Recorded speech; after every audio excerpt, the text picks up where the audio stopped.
میرے مستقل کالم فیض عام کا آج کا عنوان ہے جسٹس منیر بنام قاضی القضات۔ یہ خط مکافات نگر سے لکھا گیا ہے۔ اسٹیبلشمنٹ ججز کالونی۔ مائی ڈیئر قاضی القضات، السلام علیکم۔ آپ میرا خط دیکھ کر حیران تو ہوں گے کیونکہ میرا نہ تو آپ سے نظریاتی رشتہ ہے اور نہ ہی کوئی ذاتی تعلق۔ میرے خط لکھنے کا مقصد آپ سے اپنے تجربات کو شیئر کرنا ہے۔ آپ جس کیچ 22 سے گزر رہے ہیں اسی سے میں بھی گزرا تھا۔ ایک طرف گہری کھائی تھی تو دوسری طرف گہرا سمندر۔ اگر میں مولوی تمیز الدین کے حق میں فیصلہ دے کر اسمبلی بحال کر دیتا تو اسٹیبلشمنٹ PCO لگا کر عدلیہ کی چھٹی کروا دیتی اور جو تھوڑا بہت انصاف عوام کو مل رہا ہے وہ بھی ختم ہو جاتا۔ میں نے بہت سوچا اور پھر یہی فیصلہ کیا کہ ریاست کا ساتھ دیا جائے۔ سیاست تو آنی جانی چیز ہے، کبھی ٹھیک اور کبھی خراب ہو جاتی ہے۔ ریاست کو کچھ ہوا تو پھر سب کچھ چلا جائے گا۔ یا میں یہ بھی بتاتا چلوں کہ مکافات نگر میں قائد اعظم ذوالفقار علی بھٹو اور بے نظیر بھٹو نے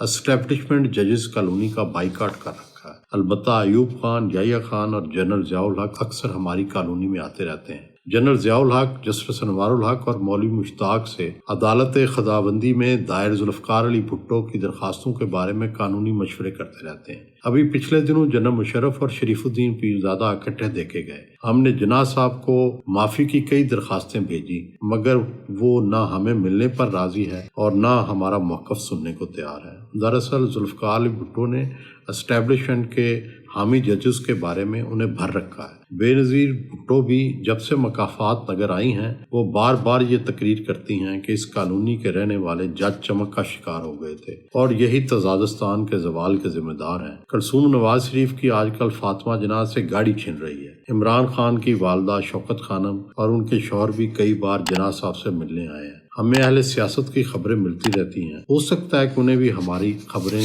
ملتی ہیں۔ مائی ڈیئر، آپ مجھ سے بہت سال جونیئر ہیں، آپ کا نقطہ نظر بھی مجھ سے مختلف ہے مگر مجھے جو خبریں مل رہی ہیں وہ بڑی پریشان کن ہیں۔ تیری بربادیوں کے مشورے ہیں آسمانوں میں۔ کیچ 22 یہ ہے کہ آپ کھلاڑی خان کو ریلیف دیتے ہیں، حتیٰ کہ اسے رہا کر کے الیکشن میں حصہ لینے کا موقع بھی دیتے ہیں۔ وہ اقتدار میں بھی آ جاتا ہے تو پھر کیا ہوگا؟ اس کی فوج سے لڑائی ہوگی، عدلیہ سے کشمکش ہوگی، میڈیا سے وہ بدلے لے گا، مخالف سیاستدانوں کو پھر جیل بھیجے گا۔ میرا آپ سے سوال یہ ہے کہ آپ اس کو ریلیف دے کر کیا یہ سب کچھ کروانا چاہتے ہیں؟ میرا نہیں خیال کہ آپ ایسا چاہتے ہیں مگر آپ کے فیصلے ریاست کو اسی طرف دھکیل رہے ہیں۔ مجھے علم ہے کہ آپ کہیں گے کہ آئین اور جمہوریت اہم ہے۔ ماضی کے ججوں نے بھی یہی غلطی کی اور قوم آج اس کے نتائج بھگت رہی ہے۔ مگر آپ لوگ یہ بھول جاتے ہیں کہ اگر میں نظریہ ضرورت کو مد نظر نہ رکھتا تو فوج اور عدلیہ کی لڑائی ہو جاتی، سپریم کورٹ پر ٹینک چڑھا دیے جاتے۔ جنرل ضیاء الحق دور کے chief election commission justice S A Nusrat, جنہوں نے ریفرینڈم اور 1985 کا غیر جماعتی الیکشن کروایا تھا، وہ بھی ہماری کالونی میں ہی رہتے ہیں۔ وہ کہتے ہیں کہ اگر ججز مارشل لاء کو جائز قرار نہ دیتے،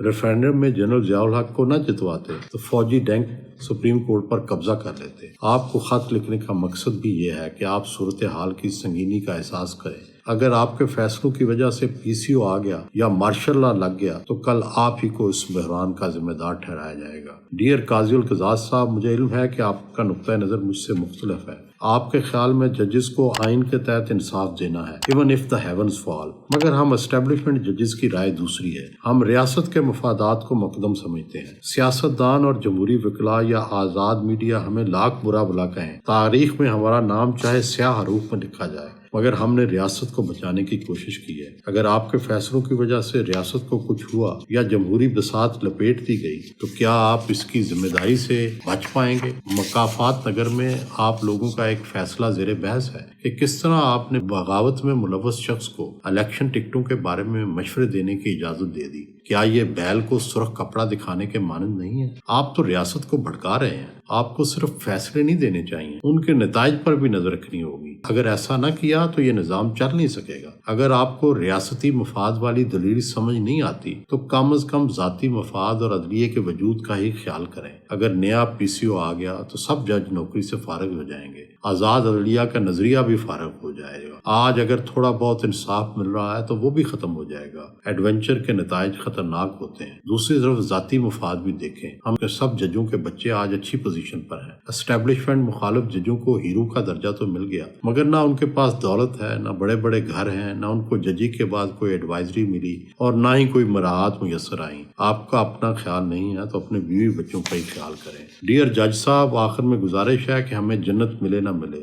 ہمیں دنیا میں دنیاوی فائدے بہت ملے، آپ ریاست کی خاطر، دنیاوی فوائد کی خاطر اور ملکی استحکام کی خاطر اپنے فیصلے سوچ سمجھ کر کریں۔ آئینی طور پر فیصلے درست بھی ہوں، لیکن کل کو ان پر عمل نہ ہوا تو پھر کیا کریں گے؟ ججز کے پاس کون سی فوج یا پولیس ہے جو ان کے احکامات پر عمل درآمد کروائے؟ ججز نے بغاوت جنم نہیں دینا ہوتا، بغاوت ہو گئی تو ججز کو کون مانے گا؟ کچھ ایسا کریں کہ تحریک انصاف کو موقع بھی مل جائے، انتخابات بھی ہو جائیں، مقتدرہ کو بھی اس قدر ناراض نہ کریں کہ سب کچھ ہی ختم ہو جائے۔ آپ کا امتحان ہے کہ آپ اس سے سرخرو ہو کر کیسے نکلتے ہیں۔ ہم اسٹیبلشمنٹ ججز تو معتوب ہیں ہی، دیکھنا یہ ہے کہ آپ جیسے جمہوری جج کیچ 22 سے کیسے نکلتے ہیں۔ ہم نے تو اپنا وقت اچھا گزار لیا، کیا آپ بھی گزار سکیں گے؟ خیر اندیش، جسٹس منیر، حال مقیم، مکافات نگر۔